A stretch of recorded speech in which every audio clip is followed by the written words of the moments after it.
Soyez les bienvenus sur France 24. L'Ukraine à la une de l'actualité. Avant d'évoquer les tensions séparatistes en Crimée, des nouvelles de Viktor Yanukovych. Armel Charrier, le président déchu, a apparemment publié, en tout cas parlé ce matin à des agences de presse russes. Oui, c'est effectivement par les Russes que l'on a des nouvelles du président Yanukovych qui a disparu.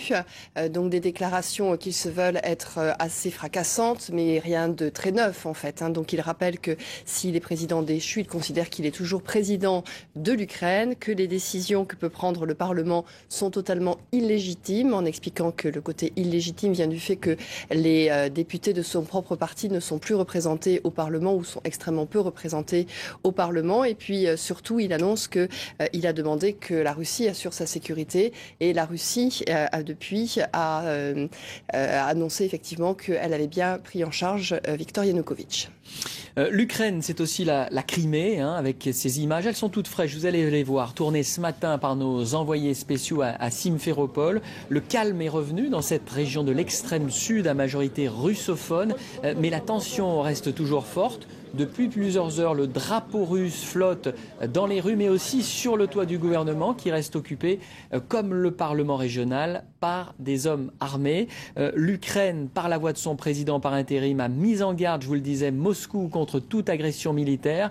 Pas de partition, a renchéri l'Américain John Kerry. Il y a, Armel, un enjeu fort, on le voit, autour de la Crimée. Oui, un enjeu très dangereux d'ailleurs qui est en train de se passer.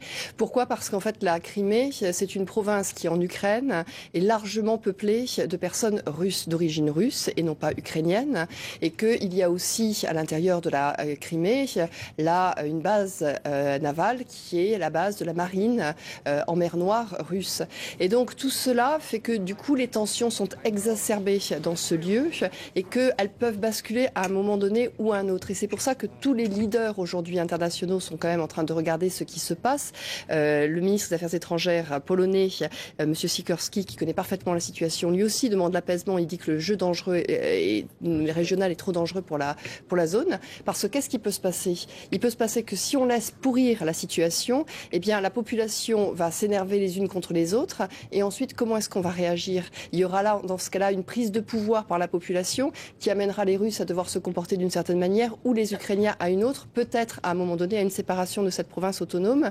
Donc c'est ce jeu-là qui est d'autant plus important que Vladimir Poutine n'a pas encore dit un mot, qu'on imagine qu'il est très énervé par ce qui s'est passé en Ukraine, très anxieux de ce qui s'est passé, et que le fait qu'il ne dise aucun mot d'apaisement ne simplifie pas la tâche. Armel Charrier, merci pour cet éclairage. Événement suivi de près par les nouvelles autorités pro-occidentales du pays. Kiev, où le Parlement, Armel l'évoquait, est en train d'approuver la composition du gouvernement d'union nationale avec à sa tête Arseniy Yatsenyuk. Nenayem. Face au Parlement, ces manifestants attendent la décision des députés, celle d'approuver ou non la composition du nouveau gouvernement et la nomination du pro-européen Arseniy Yatsenyuk à sa tête. Nous voulons qu'ils travaillent bien et qu'ils se souviennent que le peuple est là et qu'il les surveille. Un prix fort a été payé, Maïdan a été couvert de sang. Mercredi, le nouveau gouvernement a été dévoilé sur la place de l'Indépendance par les leaders de la contestation. Arseniy Yatsenyuk est désigné pour diriger le nouveau gouvernement ukrainien. Cette décision est tout sauf une surprise. Ces derniers mois, il a été l'une des principales figures du front anti-Yanukovych.